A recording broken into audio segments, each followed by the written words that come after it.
नमस्कार, news room में आप सभी का स्वागत है।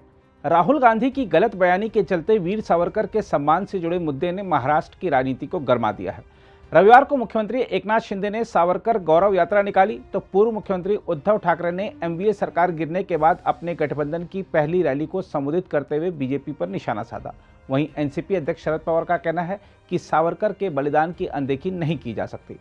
जहां तक उद्धव ठाकरे की रैली की बात है तो आपको बता दें कि शिवसेना यूबीटी के नेता उद्धव ठाकरे ने प्रधानमंत्री नरेंद्र मोदी और बीजेपी को हिंदुत्व विचारक दिवंगत वीडी सावरकर के अखंड भारत के सपने को पूरा करने की चुनौती भी दी है।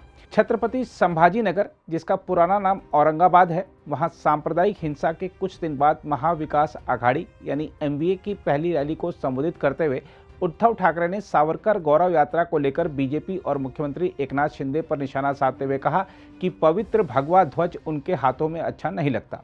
ठाकरे ने सवाल किया, सावरकर ने देश की स्वतंत्रता के लिए कठोर कारावास और कठिनाइयां झेली, ना कि मोदी को प्रधानमंत्री बनाने के लिए। उन्होंने कहा कि क्या आप सावरकर के अखंड भारत के सपने को पूरा करेंगे। उल्लेखनीय है कि एमवीए में शिवसेना, उद्धव बालासाहब ठाकरे पार्टी, एनसीपी और कांग्रेस शामिल हैं। ठाकरे ने कहा, बीजेपी और एकनाथ शिंदे के नेतृत्व वाली शिवसेना को सावरकर तथा सरदार पटेल के आदर्शों पर चलना चाहिए। कुछ समय पहले अमित शाह ने महाराष्ट्र में बीजेपी से उद्धव ठाकरे को उनकी जगह दिखाने को कहा था। उन्होंने कहा, यह मेरी जगह है। उन्होंने कहा, लेकिन आप हमें पाकिस्तान के कब्जे वाले कश्मीर में जगह कब दिखाएंगे। ठाकरे ने बीजेपी को भ्रष्ट पार्टी भी करार दिया। पूर्व मुख्यमंत्री उद्धव ठाकरे ने दावा किया, इसे भारतीय जनता पार्टी कहना भारत के लोगों का अपमान है। वे भ्रष्टाचार के आरोपों के साथ विपक्षी नेताओं पर हमला करते हैं और उन्हें अपनी पार्टी में शामिल करते हैं, इसलिए सभी भ्रष्ट नेता अब बीजेपी में हैं। दूसरी ओर महाराष्ट्र के मुख्यमंत्री एकनाथ शिंदे ने भी रविवार को अपने गृह नगर ठाणे शहर में सावरकर गौरव यात्रा की अगुवाई की, जिसमें हिंदुत्व विचारक दिवंगत सावरकर के सम्मान में सैकड़ों लोगों ने भाग लिया। बीजेपी और शिंदे की अगुवाई वाली शिवसेना ने पिछले महीने घोषणा की थी कि देश में सावरकर के योगदान को सम्मान देने तथा उनके खिलाफ कांग्रेस नेता राहुल गांधी की आलोचना का जवाब देने के लिए महाराष्ट्र के प्रत्येक जिले में सावरकर गौरव यात्रा निकाली जाएगी। लोगों ने भगवा टोपियां पहनकर यात्रा में भाग लिया, जिन पर मी सावरकर यानी मैं सावरकर हूं तथा अन्य संदेश लिखे थे। उन्होंने ठाणे शहर में राम गणेश गडकरी रंगायतन सभागार में सावरकर को पुष्पांजलि अर्पित की, जहां से यात्रा आरंभ हुई थी। रैली समाप्त होने पर एक सभा को संबोधित करते हुए शिंदे ने सावरकर पर बार बार हमला करने के लिए कांग्रेस नेता राहुल गांधी की आलोचना की और कहा कि स्वतंत्रता सेनानी का अपमान देश का अपमान करने के समान है। उन्होंने कहा कि लोग सावरकर पर हमला कर हिंदुत्व की छवि बिगाड़ने की कोशिश करने के लिए कुछ ताकतों से आक्रोशित हैं। शिंदे ने कहा, हमने देखा है कि लोग लगातार सावरकर का अपमान करने के लिए कुछ लोगों से नाराज हैं। सावरकर का अपमान प्रत्येक भारतीय का अपमान है। मैं सावरकर के खिलाफ आक्षेप लगाने के लिए राहुल गांधी जैसे लोगों की खुलकर निंदा करता हूं।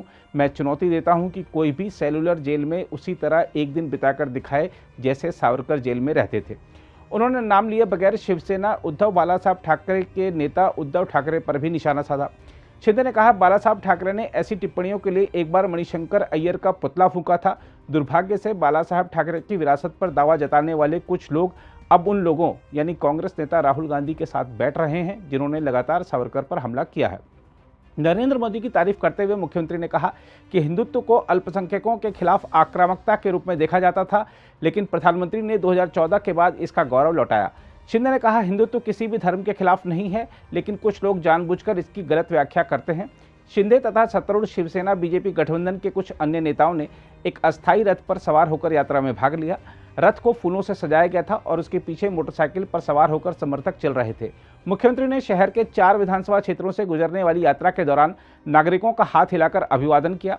यात्रा में भाग लेने वाले लोगों पर फूलों की बरसात की गई। इनमें से कई लोग 200 से अधिक मोटरसाइकिल और करीब 100 ऑटो रिक्शा पर सवार होकर यात्रा में शामिल हुए।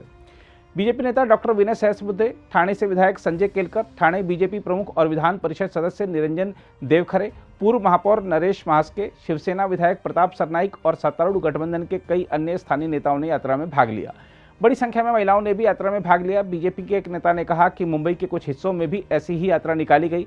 गौरतलब है कि राहुल गांधी की मेरा नाम सावरकर नहीं है, मेरा नाम गांधी है और गांधी किसी से माफी नहीं मांगते टिप्पणी पर बीजेपी ने तीखी प्रतिक्रिया व्यक्त की है। राहुल गांधी ने आपराधिक मानहानि के एक मामले में दोषी ठहराए जाने के बाद लोकसभा की सदस्यता से अयोग्य करार दिए जाने पर एक संवाददाता सम्मेलन को संबोधित करते हुए यह टिप्पणी की थी। बीजेपी के महाराष्ट्र इकाई के प्रमुख चंद्रशेखर बावनकुले ने पिछले महीने कहा था कि उनकी पार्टी सभी 288 विधानसभा क्षेत्रों में सावरकर गौरव यात्रा निकालेगी। दूसरी ओर राष्ट्रवादी कांग्रेस पार्टी के अध्यक्ष शरद पवार ने कहा है कि हिंदुत्व विचारक विनायक दामोदर सावरकर के देश की आज़ादी के लिए दिए गए बलिदान की कोई अनदेखी नहीं कर सकता है, लेकिन उनसे असहमति को राष्ट्रीय मुद्दा नहीं बनाया जाना चाहिए, क्योंकि आज देश के समक्ष कई और ज्वलंत मुद्दे हैं जिन पर ध्यान देने की जरूरत है। नागपुर के प्रेस क्लब में शरद पवार ने शनिवार को संवाददाताओं से बातचीत के दौरान यह टिप्पणी की। वह केंद्रीय मंत्री नितिन गडकरी के नागपुर स्थित आवास पर उनसे मिलने भी गए।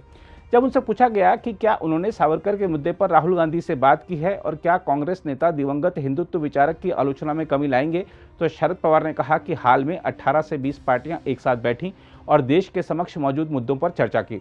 उन्होंने कहा, मैं सुझाव दूंगा कि इस बात पर विचार करने की जरूरत है कि जो इस समय सत्ता में हैं वे देश को किस ओर ले जा रहे हैं। पवार ने कहा, आज सावरकर राष्ट्रीय मुद्दा नहीं है, यह पुरानी चीज हो गई है। हमने सावरकर के बारे में कुछ बातें कही हैं, लेकिन वे व्यक्तिगत नहीं हैं। मैं हिंदू महासभा के खिलाफ था, लेकिन दूसरा पक्ष भी है। हम सावरकर द्वारा देश की आज़ादी के लिए दिए गए बलिदान की अनदेखी नहीं कर सकते हैं। उन्होंने कहा कि करीब 32 साल पहले उन्होंने संसद में सावरकर के प्रगतिशील विचारों के बारे में बात की। पवार ने कहा कि सावरकर ने रत्नागिरी में मकान बनाया था और उसी के सामने छोटे से मंदिर का निर्माण भी कराया था।